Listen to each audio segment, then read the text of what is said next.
Welcome back to Monomers to Macromolecules. Today we're going to be covering nucleotides to nucleic acids.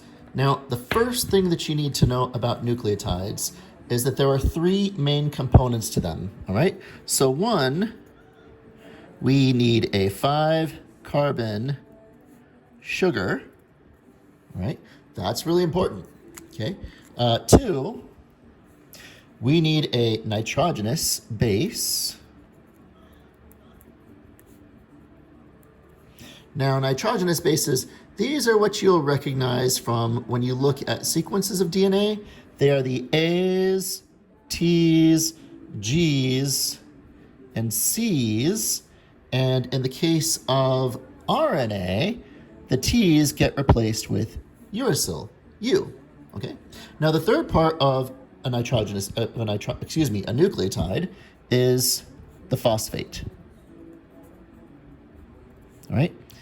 And that is a 5' phosphate, meaning that the phosphate is off of carbon number 5 of the 5-carbon sugar. Okay, now not to confuse you, but we're going to go through these structures one at a time.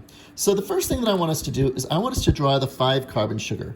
Now, first thing we're going to do is we're going to put an O for oxygen, and we're going to put that at the top of a pentagram, all right?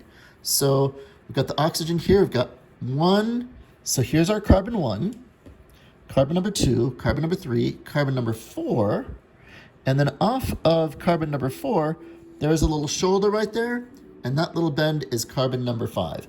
So let's number these for ourselves. This is carbon 1, carbon 2, carbon 3, carbon 4, and carbon 5, okay? Now, off of carbon number 1, we're going to make a bond right here, and I'm going to make it an extra long bond because up here I'm going to put NB, and that's just going to be my placeholder, all right? I'm not going to draw out the full structure of a nitrogenous base, an adenine, thymine, a guanosine, a cytosine, or a uracil, all right? You will learn how to draw those structures if you ever have to take a biochemistry class, but I'm not going to make us memorize those here, okay? So we've got our 5-carbon sugar, right? Check. We've got our nitrogenous base, even if it's just a placeholder, check. We've got, so on this 5-carbon ring, but we also need a 5' phosphate. So off of this 5' carbon, right? So, oops, let's add the little primes here. 1', 2', 3', that's a little tick mark there, 4' and 5'. Off of that 5' carbon, we are going to add O, oxygen, bonded to a phosphorus, bonded to an oxygen. Okay, OPO. We're not finished with the phosphate yet. Let's go ahead and add a double bond to an O, right? And then a single bond to a 4th oxygen. Now, you might remember from your Gen Chem class that phosphates are polyatomic ions, all right? So PO4, 2 minus is the ionized form, okay? So these would get little negative, so little negative charges on them, all right? If we want to illustrate them as ionized, let's put a little negative charge right there. But I want this to be partially ionized, right? So I'm going to add an H. So it just has the 1 negative charge, and there we go. We can do the same thing here. We can add an H there, and now it's not ionized at all, right? Or I could have added 2 negative charges, and it would have been PO4 2 minus, the ionized form of phosphate. Okay, one last thing that we have to do to this nucleotide. It's not complete because this ribose sugar, this 5-carbon sugar, is either going to be a ribose or a deoxyribose. And the difference is that if it's a ribose, it's the sugar in RNA, ribonucleic acid. And if it's a deoxyribose, it would be missing one hydroxyl group. In other words, missing one hydrogen. So let me draw for you off of this 3' carbon, an HO, right? So there's a hydroxyl group. Now, whether it's DNA or RNA, it's going to always have a 3' hydroxyl group. All right? Just like whether it's DNA or RNA, it's always going to have a 5' phosphate. All right? Now remember those terms because you're going to hear them again. 3' hydroxyl group, 5' phosphate, right? Those are the functional groups hanging out off of the 3' carbon, carbon number 3, and the 5' carbon, carbon number 5. Okay, now this is a deoxyribose sugar, right? But if I want to make it a ribose sugar, I would add another hydroxyl group right there, okay? Now, let's draw a simple nucleotide, one more nucleotide. Let's draw it right here. I'm going to draw it right there is my 5 carbon sugar. And since obviously we're doing RNA, I'm going to add my 2 hydroxyl groups, so the 2' and 3' carbon. I'm going to add my 5th carbon there. I'm going to add an O, P, O,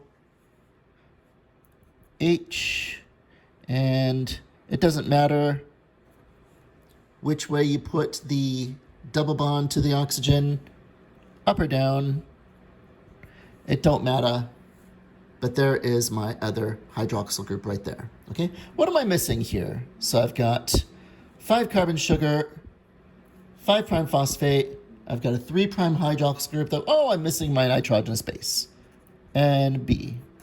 Okay, so now, do you agree that we've got 2 nucleotides adjacent to each other?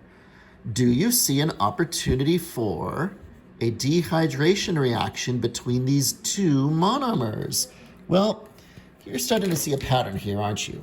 All right, we're going to take these 2 OHs from these adjacent molecules, and we are going to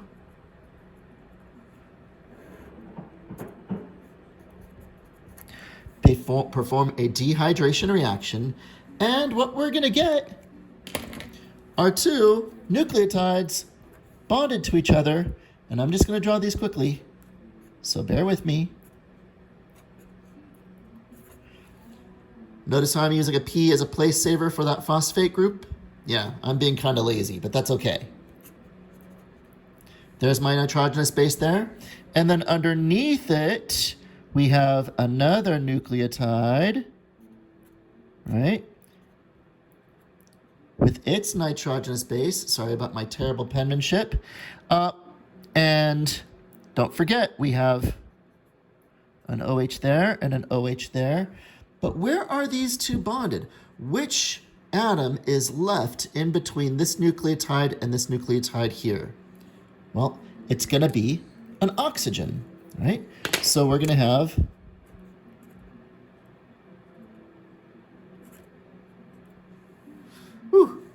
that is spelled that's really sloppy. I apologize for that.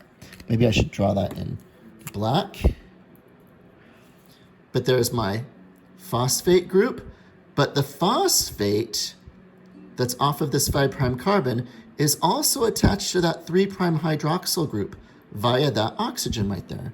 So I didn't really have to draw the P and then the O. I just wanted to make you realize that that oxygen from that phosphate group is the bridge, all right?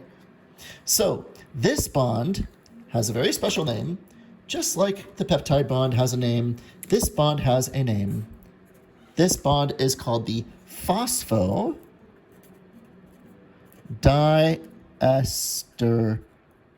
bond, right? Now, this isn't a no-chem class, so I'm not going to get into what a diester is. Basically, it refers to the oxygen that's on this side and on this side. But there is a phosphorus, right? This phosphate that participates in the bond between this nucleotide here and this nucleotide, right? Now, how do we elongate this growing RNA chain? Well, we would make another phosphodiester bond here by bringing in another nucleotide and then another one, right? Every time we do that, we're taking a 5' phosphate, right? And we're adding it on to which prime hydroxyl? The 3' hydroxyl, right? So 5' phosphate to 3' hydroxyl creates that growing phosphodiester bond. Okay, I will see you next time.